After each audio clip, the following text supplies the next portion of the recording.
The rain in Oregon had a particular way of falling.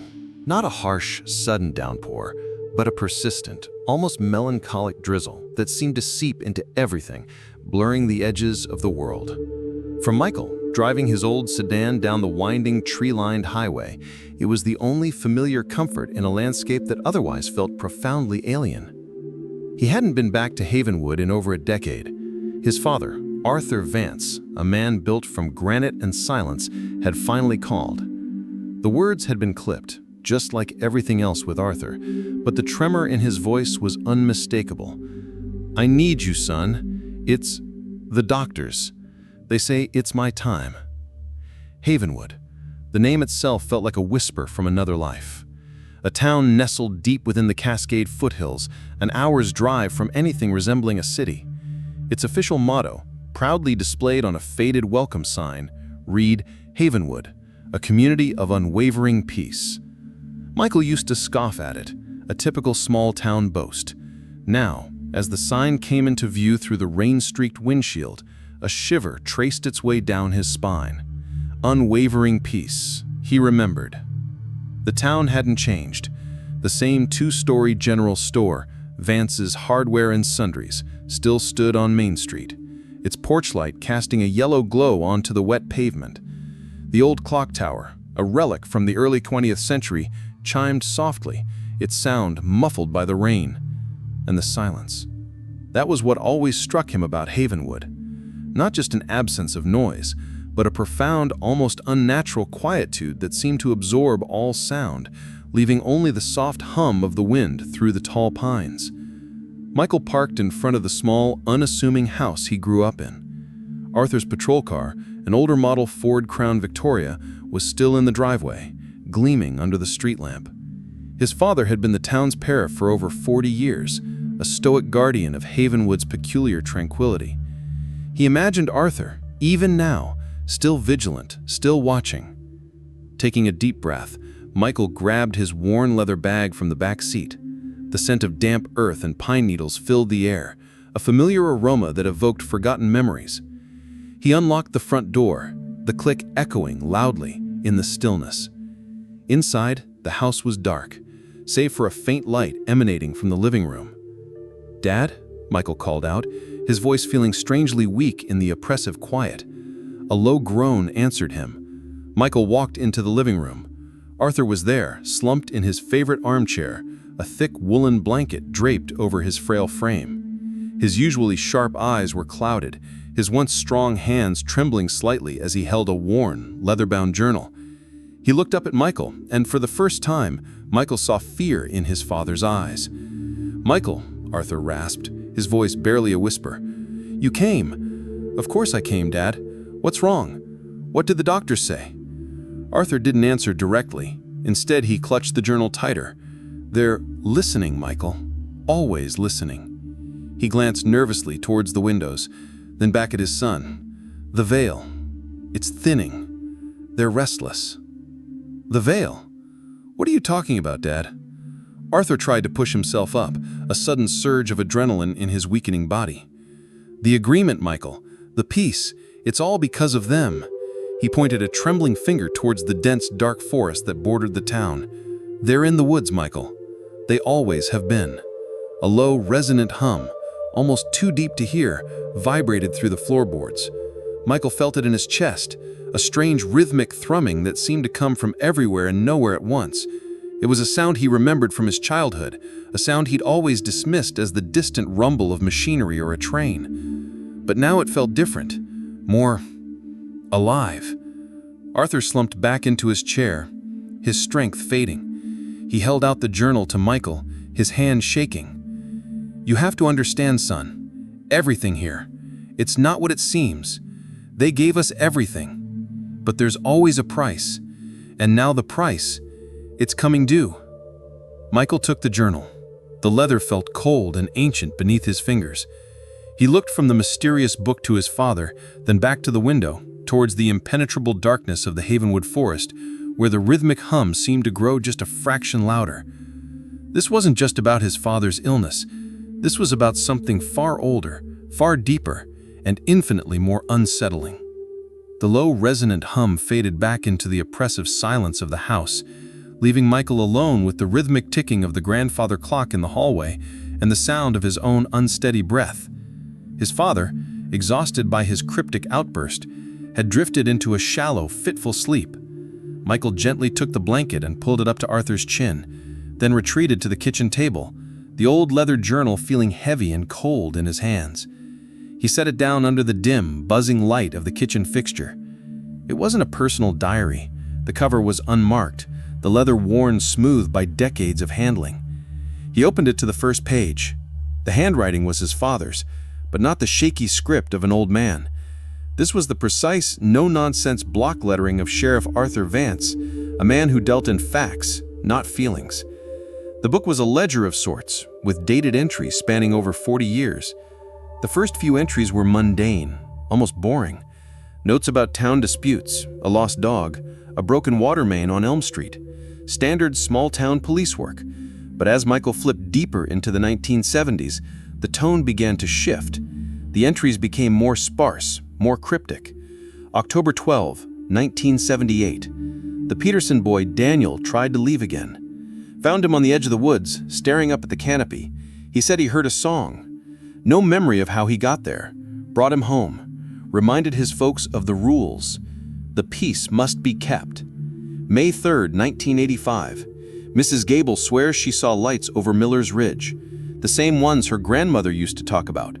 Told her it was a weather balloon from the airbase. She didn't believe me. I don't believe me, either. The humming was stronger last night. They are watching. Always. Michael felt a cold knot tighten in his stomach. This wasn't the father he knew. The man who taught him how to fish and change a tire was pragmatic to a fault. He scoffed at ghost stories and dismissed local legends with a wave of his hand. Yet here, in these hidden pages, was a man living in quiet, constant fear of something he couldn't explain. He kept reading, the pages turning into a chronicle of a town held in a strange, invisible grip. There were entries about people who just moved away without a word of goodbye.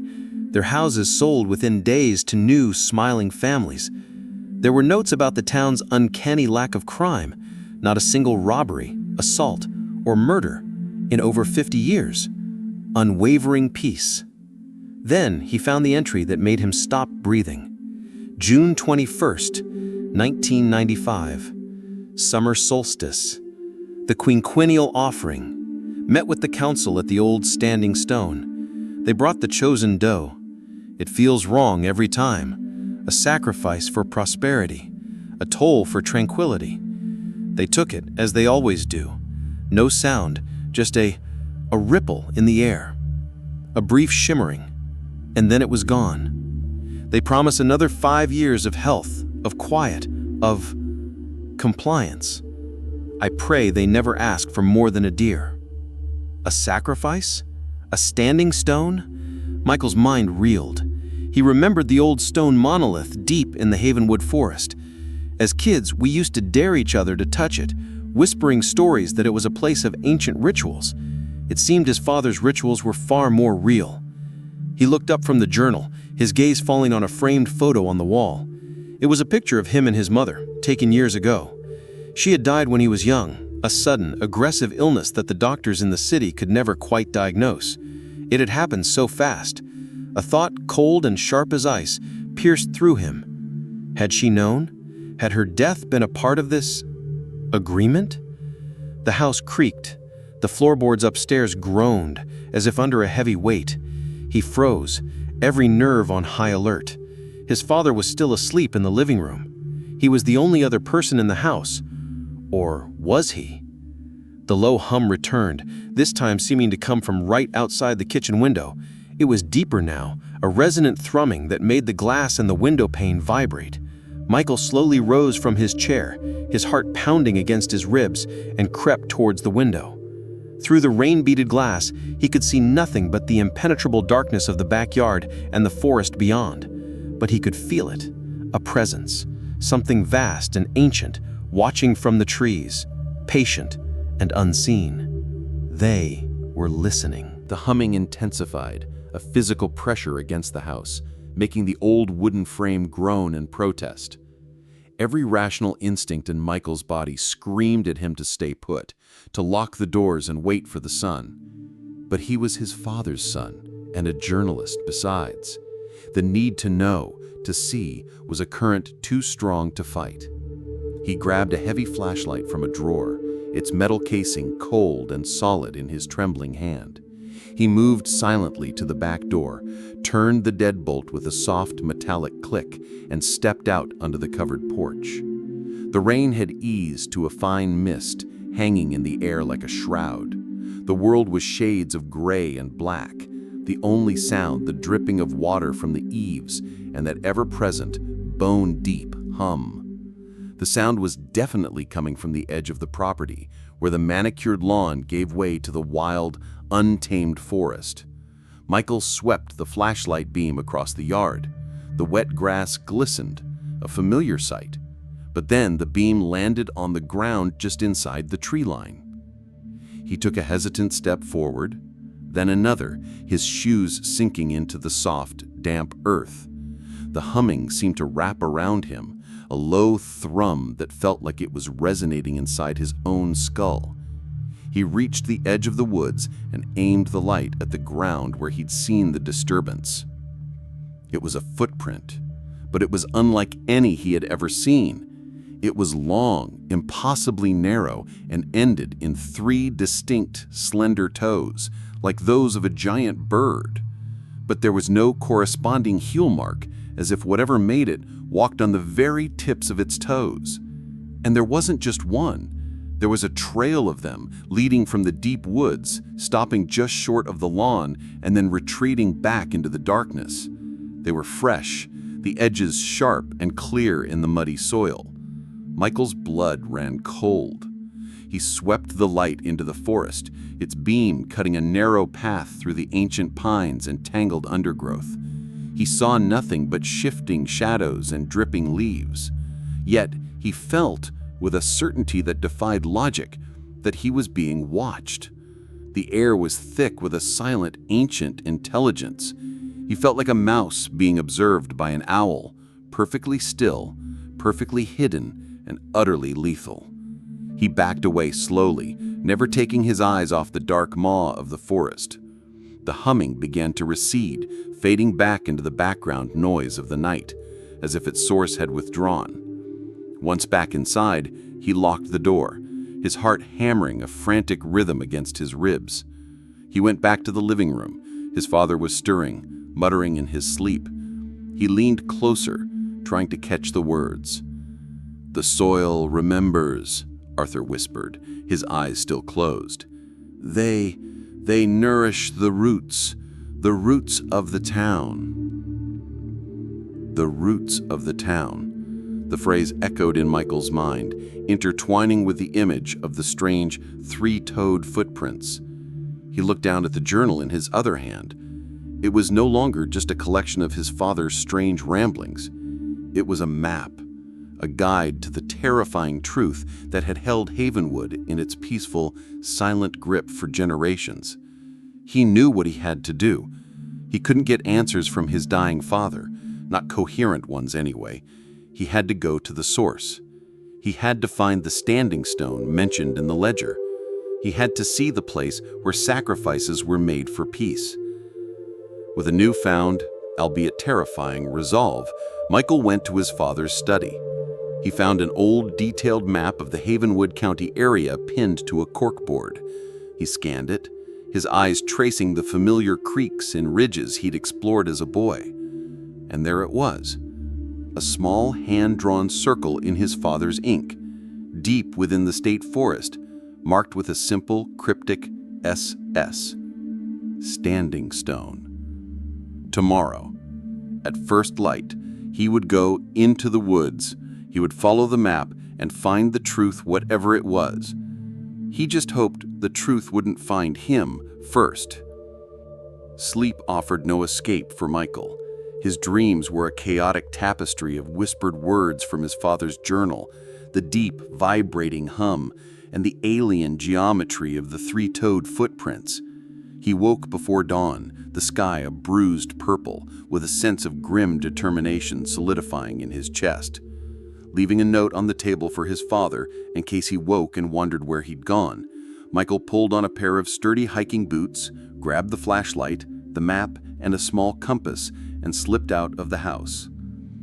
The morning air was cold and damp, the mist clinging to the ground and weaving through the colossal trunks of the pine trees. The forest was even more intimidating by day.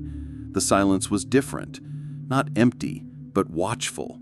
Every snap of a twig under his boots, every rustle of leaves from an unseen creature felt amplified, as if the entire forest was holding its breath, listening to his intrusion.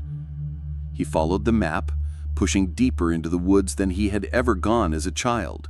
The trail his father had marked was faint, almost non-existent, suggesting it was a path traveled by foot and by memory, not by convenience. The trees grew closer together here, their dense canopy blocking out what little light the morning offered, plunging the forest floor into a perpetual twilight. Moss hung from branches like old men's beards, and strange pale fungi clustered on fallen logs. After nearly an hour of walking, he felt it again. The humming. It was faint at first, a subtle vibration in the soles of his boots, but it grew stronger with every step, guiding him. It was not a sound in the traditional sense. It was a feeling, a presence that resonated in the air, making the hairs on his arms stand on end. And then he saw it. In the center of a small, unnaturally clear glade stood the stone. It was a single monolith of black, non-reflective rock, at least 12 feet tall, smooth and featureless as if it had been polished by millennia of rain or carved by hands that were not human. It didn't look like any native rock Michael had ever seen in Oregon. It seemed to drink the light, creating a patch of deeper shadow around its base. The ground around the stone was bare, a perfect circle of dark, compacted earth where nothing grew. Michael stepped into the clearing, and the humming intensified dramatically, seeming to emanate directly from the monolith. It pulsed with a slow, steady rhythm, like a colossal, sleeping heart. He walked cautiously towards it, his flashlight beam dancing over its slick, dark surface. As he got closer, he noticed something he hadn't seen from a distance. The base of the stone was stained with dark, rust-colored patches that had soaked into the earth. His mind flashed back to the journal entry, the quinquennial offering. They brought the chosen dough. This was the place, an altar hidden in plain sight. He reached out a hand, hesitating for a moment, then pressed his palm against the stone's surface. It was not cold as he expected. It was strangely warm, and it vibrated with the energy that coursed through it. The moment his skin made contact, a flood of images, not his own, washed through his mind. He saw flashes of impossible things, geometric patterns of light shifting in an unseen sky, vast structures that defied gravity, and silhouettes of tall, slender beings moving with an eerie, graceful purpose. He felt a wave of ancient, overwhelming consciousness, not malicious, not benevolent, just vast, alien, and utterly indifferent. It was the feeling of a man dipping his hand into the ocean and suddenly comprehending the sheer, crushing immensity of the water he could not see. He snatched his hand back, stumbling away from the stone, his breath coming in ragged gasps. The vision ceased, but the feeling of that immense presence lingered. These weren't just visitors. They were woven into the very fabric of Havenwood. His father hadn't been making deals with aliens that landed in silver ships. He'd been appeasing something far older, something that was already here, sleeping just beneath the surface of his quiet, peaceful town. The humming seemed to change its pitch, a low thrum of acknowledgement. It knew he was there. It knew he had touched its sacred stone, and now it knew he was awake to the truth. Michael returned from the forest as the first rays of sun finally pierced the fog, but they brought no warmth. The chill he felt was deep inside, a bone-deep echo of the vast, indifferent consciousness he had touched. The realization settled upon him like a physical weight. This wasn't a conspiracy he could expose with a newspaper article. This was the very foundation his hometown was built upon. He couldn't fight this alone. His father's journal mentioned the council. Michael knew who that meant. Not the official town board, but the shadow government of Havenwood, the heads of the old founding families. People like his father, whose ancestors had carved this piece of wild Oregon into a thriving community. His first stop was the town library, an old brick building that smelled of dust and paper. There he found Eleanor Hayes, the town historian and a distant relative. Eleanor was a woman in her 80s, with eyes as sharp as a hawk's and a reputation for knowing every secret Havenwood's walls had ever kept. She was sitting at a large oak table, meticulously cataloging old photographs. She smiled warmly as Michael entered, but the smile vanished when she saw the look on his face and the journal, his father's journal, in his hand. "Michael," she said, her voice quiet but firm, "some doors are best left unopened." "It's too late for that, Eleanor," he replied, placing the journal on the table between them. "I've been to the stone. I know about the agreement, about the offerings." For a moment, the mask of the serene old woman cracked. Underneath, Michael saw the same primal fear he had seen in his father's eyes. She glanced around quickly, as if the library walls themselves might be listening, and motioned for him to sit. "You don't understand what you're doing," she hissed, her voice dropping to a strained whisper. "This wasn't a conspiracy, it was survival. Our great-grandparents came here, trying to build a new life, but this land, it wasn't empty. The crops failed, people grew sick, children vanished in the woods without a trace. They didn't communicate with words, they communicated with events. They showed their power, their ability to give and to take away. The agreement was made out of desperation. Our ancestors offered them respect. They offered them privacy. They promised this valley would be theirs, untouched, a sanctuary. In exchange, they asked for peace, for prosperity, for health. And for sacrifices?" Michael added. Eleanor's eyes darkened. "Symbolic ones. A token of our deference. They take very little. They maintain the balance. But the real price is our silence, our compliance. The hum you hear, Michael, that is them listening. They can feel when the balance is disturbed, when someone starts asking the wrong questions." She leaned forward, her fingers gripping his arm. They were as cold as ice. "Your father kept that balance for 40 years. Now you've come here and kicked the hornet's nest. For all our sakes, let this go. Leave Havenwood and don't come back. Forget everything you've seen. Some truths are poison, boy, and this one could kill us all." Eleanor's warning echoed in Michael's ears, but it was too late for retreat. Forgetting was not an option. He left the library with a heavy heart, the old woman's fearful gaze following him out the door. The knowledge she had given him didn't bring clarity, only a deeper, more suffocating sense of dread. The entire town was a cage, gilded with peace and prosperity, but a cage nonetheless. He drove back to his father's house, the familiar streets now seeming alien and menacing.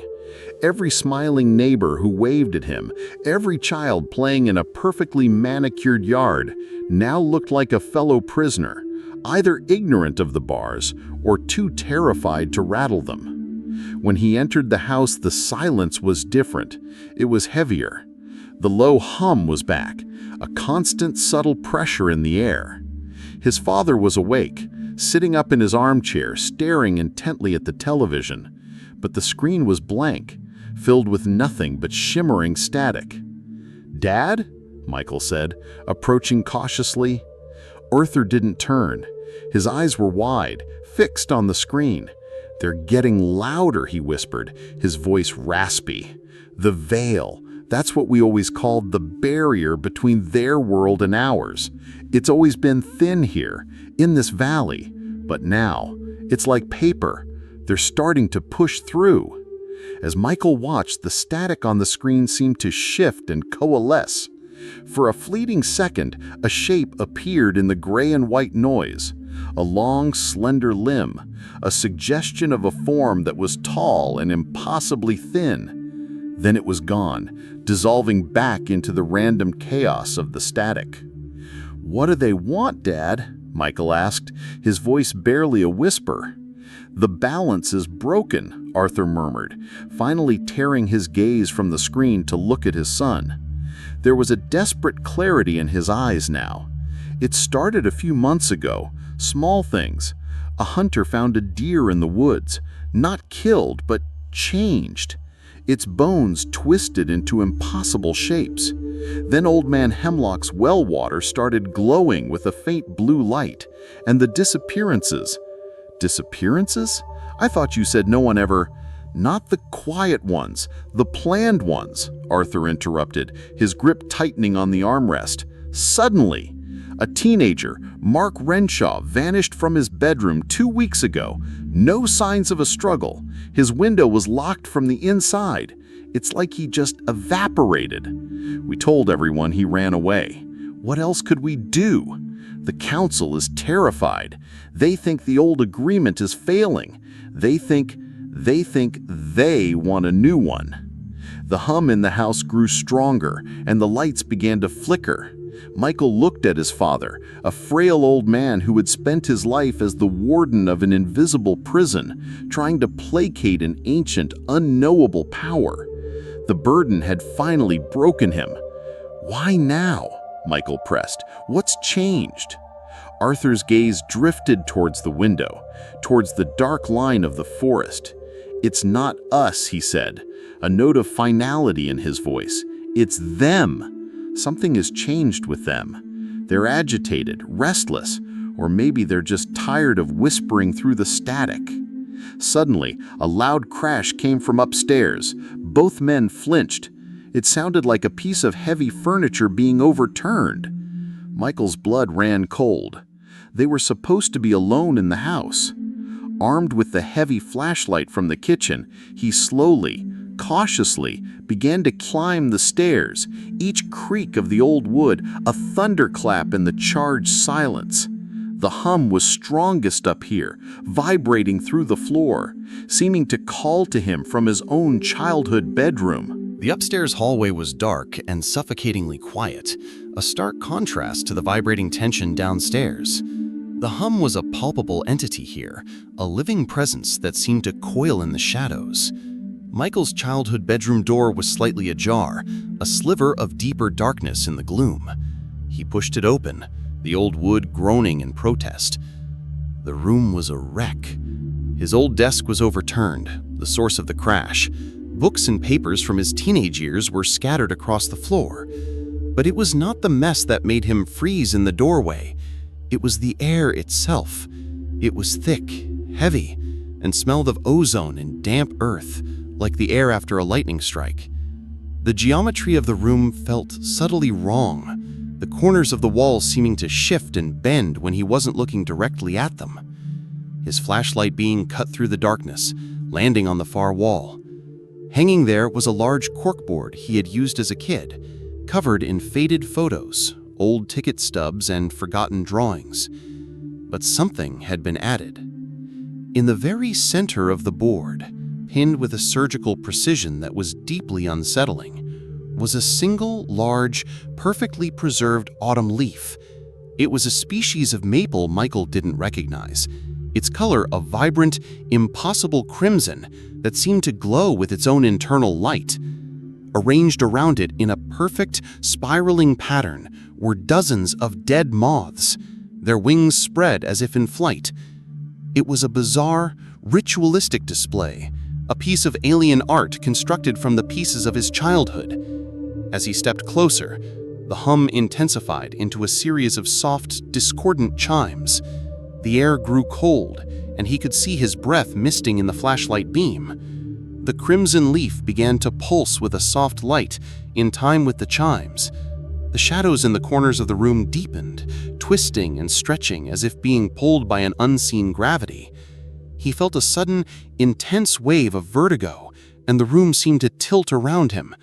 For a split second, the wall with the corkboard became transparent, like a sheet of glass. Through it, he didn't see the exterior of the house, but a forest of towering, crystalline structures bathed in the light of a violet sun. He saw a silhouette against this impossible sky, one of the tall, slender beings, its form wavering like a heat haze. And it turned its head, its featureless face seeming to look directly at him through the collapsing veil between worlds. The chime in his head became a deafening shriek. Then, as quickly as it began, it was over. The shriek stopped. The vision vanished. The room snapped back to its normal, mundane shape.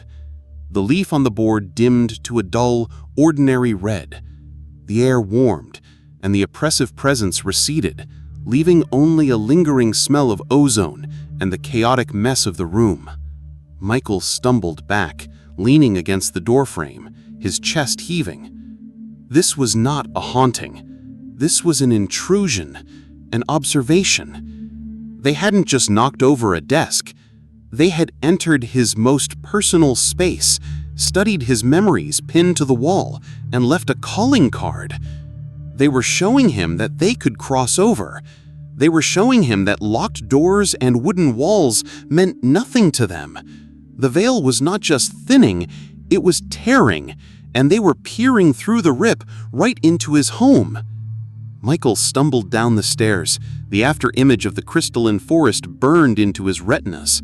He found his father exactly where he'd left him, but the vacant look was gone. Arthur was watching the doorway, his face grim, as if he knew what Michael had just experienced. "They're in the house. I saw through," Michael said, his voice strained. Arthur nodded slowly, a deep rattling sigh escaping his chest. "It's happening faster than I thought. They're testing the boundaries, seeing how far they can reach." He gestured towards a locked door at the end of the hallway, the door to his old ham radio room, a place Michael hadn't been allowed to enter since he was a child. "There's no more time for hiding, son. No more just listening. I need to show you something." With a pained effort, Arthur pushed himself out of his chair and led Michael to the locked room. He produced an old, ornate key from his pocket and opened the door. The room was not filled with radio equipment as Michael remembered. Instead, it was a chaotic workshop. The walls were covered in complex diagrams, astronomical charts, and pages of frantic calculations. In the center of the room, on a large workbench, sat a strange device. It was a bizarre hybrid of old and new technology. A powerful vintage radio transmitter formed its base, but it was wired to a complex array of copper coils, quartz crystals, and a small, humming metal box that looked disturbingly modern. Wires snaked from it to an oscilloscope, its screen displaying a single, perfectly stable sine wave. For 40 years they were my warden, but I was never just a passive observer. The town's founders, they weren't just farmers. One of them, a man named Elias Vance, our ancestor, was an inventor, a student of Tesla. He believed the entities weren't magical, just operating on a different frequency. He left notes hidden in the town archives. Arthur explained his theory, pieced together from his ancestors' cryptic writings and his own decades of observation. The standing stone wasn't just an altar. It was an anchor, a trans-dimensional resonator that stabilized the thinning veil in our valley. The hum was the sound of that resonance. The agreement was maintained by keeping the stone and the entities undisturbed. "The council is panicking," Arthur rasped, leaning on the workbench for support. "Eleanor and the old guard want to wait, to cower and hope this passes. But another group, led by a man named Peters, thinks the old agreement has expired. They believe the entities are demanding a new, higher price. They're talking about a human sacrifice." Michael stared at his father in horror. They can't be serious. Fear makes people do insane things, Arthur countered. But I have a third option, a final broadcast. He patted the strange machine. This device is designed to emit a single powerful, multi-layered radio frequencies, tuned to the exact resonance of the stone. It's based on Elias Vance's work. I believe, I hope, it will disrupt the connection. Either it will reinforce the veil, like cauterizing a wound, or it will deafen them, scrambling their ability to perceive us for a time. It will buy us time to think, to find another way. He looked Michael directly in the eyes. The full weight of his desperate gamble settled between them. It's a shot in the dark, son. It could make things 1,000 times worse. It could shatter the veil completely, or it could do nothing at all. But I'm dying, and I won't leave this town to the mercy of fanatics and monsters. He pushed a small, rugged-looking remote detonator into Michael's hand. It had a single red button. I'm too weak to make the journey back to the stone. You have to do it. Take this device, place it at the base of the monolith, come back to a safe distance, and press that button. It's the only chance we have. It's the last broadcast of Sheriff Arthur Vance. There was no choice to be made. To do nothing was to surrender the town to either the entities or the fanatics. Michael looked from the desperate hope in his father's eyes to the strange, humming device on the workbench. He took the remote. "I'll do it," he said, his voice steadier than he felt. Packing the device into a specially designed, padded backpack was a tense, hurried affair. Arthur gave him clipped, precise instructions, his years as a lawman taking over. The charge needs a minute to prime once you set it. The activation range on the remote is about half a mile. Set it, run back the way you came, and don't look back. Their farewell was brief, a firm hand on the shoulder. Both men knew there was nothing more to say. Everything rested on this final, desperate act. Michael stepped out into the twilight of Havenwood, the heavy pack a burden on his shoulders. The town was eerily quiet, but the underlying hum was now a constant, audible thrum that vibrated in his teeth. It felt like the entire valley was a drum, and something was about to strike it. The forest was a different entity now. The watchful silence he'd felt before was gone, replaced by a tangible malevolence. The air was thick with the scent of ozone. As he pushed deeper, reality itself began to fray at the edges. The path seemed to shift before him, familiar trees contorting into strange, skeletal shapes in the deepening gloom. He heard whispers in the static between the hums, fragments of conversations from his childhood, his mother's laugh, distorted and wrong. He wasn't just walking through the woods. He was walking through a place where dimensions were bleeding into one another. He caught fleeting glimpses of movement at the periphery of his vision, the same tall, slender silhouettes flitting between trees like ink smudges on the fabric of reality. They were no longer just watching, they were closing in. Panic began to set in, but it was quickly replaced by a new urgency.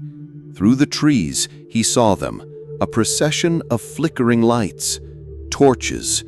He dropped to a crouch behind a fallen log, his heart hammering. It was Peters, a stern-faced man who owned the local lumber mill, and 3 other men from the town council. They were marching with grim determination, their faces pale and set in the torchlight. They were heading for the stone, and they were not empty-handed. 2 of the men were dragging a bound, struggling animal, a large stag, a new offering, a desperate plea. Michael realized with a jolt of cold terror that he was in a race. He didn't know what would happen if they completed their ritual before he could activate the device. Would it appease the entities, or would it anchor their presence here forever, accepting a new, bloodier pact. He couldn't take that chance. He abandoned the faint path, breaking into a desperate, stumbling run through the tangled undergrowth, thorns and branches tearing at his clothes. He had to get to the clearing first. The hum grew louder, the whispers more insistent, the visions at the edge of his sight more frequent and terrifying. The forest itself seemed to be fighting him, the ground sucking at his boots, the branches whipping at his face. He burst through the final line of trees and into the clearing. The standing stone dominated the space, a pillar of absolute blackness in the dying light. The air around it was electric, crackling with a visible energy that made the hairs on his body stand on end. It felt like the entire valley was a drum, and something was about to strike it. Behind him, he could hear the voices of Peter's group getting closer. He had minutes, maybe seconds. With trembling hands, Michael unslung the backpack, pulled the device from its padding, and placed it at the base of the monolith. A series of lights on the strange machine flickered to life. A high-pitched whine began to emanate from it, a clear, sharp tone cutting through the deep hum of the stone. The 1-minute priming sequence had begun. He turned to run, just as Peters and his men stepped into the clearing. Their eyes widened, first in shock at seeing him, then in horror at the strange, whining device at the foot of their sacred altar. "Vance, what have you done?" Peters bellowed, his face contorting with rage. Michael backed away from the whining device, his hand already on the remote in his pocket. "Stay back, Peters," he yelled over the rising hum. "You don't know what you're doing." "We are preserving this town," Peters roared, taking a threatening step forward, the other men fanning out behind him.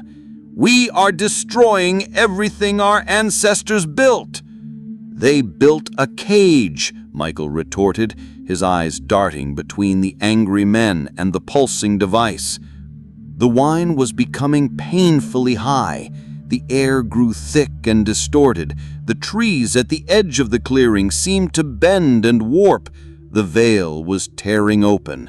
Shimmering outlines, like heat haze on a summer road, began to appear in the clearing. The tall, slender forms of the entities, no longer just glimpses, but a terrifying, semi-visible presence. The stag, forgotten by its captors, thrashed wildly, its eyes rolling in primal terror. Peters lunged. He was feet away from Michael when the whine of the device reached its crescendo. Michael ripped the remote from his pocket and slammed his thumb down on the red button. There was no explosion. Instead, the world fell silent. It was an absolute, crushing void of sound. The hum, the whine, the men's shouts, the stag's panicked cries, all of it was instantly erased. A wave of pure, white, sterile light erupted from the device, soundlessly engulfing the monolith and flooding the clearing. It wasn't hot or blinding, but a cold, purifying energy that seemed to pass through Michael, chilling him to the bone. For a single, eternal second, the shimmering forms of the entities were thrown into sharp relief, their featureless faces turned towards the light, before they dissolved like smoke in the wind. Then the light vanished, and the sound rushed back in. The clearing was plunged into a profound, natural quiet. The only sounds were the crackling of the dropped torches on the damp ground and the heavy, ragged breathing of the 4 men staring, stunned at the scene. The device at the base of the stone was a fused, smoking husk, and the stone itself was just a rock. The oppressive energy was gone. The hum was gone. The air was just air. Peters looked from the inert stone to Michael, his anger replaced by a look of bewildered, terrified awe. The agreement was broken. The gods of Havenwood were gone. Michael didn't wait for their reaction.